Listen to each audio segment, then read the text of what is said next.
এই শয়তান বেটা, এদিকে আয়, এদিকে আয়, এদিকে আয়। ওইখানে কি করছিলি মিঠু? ওইখানে কি করতেছিস? এদিকে আয় মিঠু, এ মিঠু।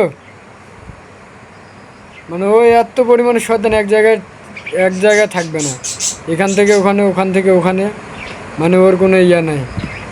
এদিকে আয়, আয় আয় আয় আয়। ওইখানে কি করতেছিলি বল? ওইখানে কি করতেছিলি তুই?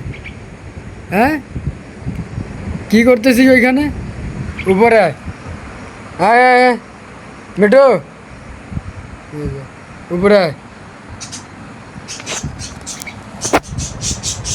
দুজনে এখন এক লগে থাকবে। এদেরকে নিয়ে আর পারি না, প্রচুর কষ্ট ভাই, পাখি পালা প্রচুর কষ্ট। যারা পাখি পালে তারাই একমাত্র বলতে পারবে পাখি পালা কতটা কষ্ট।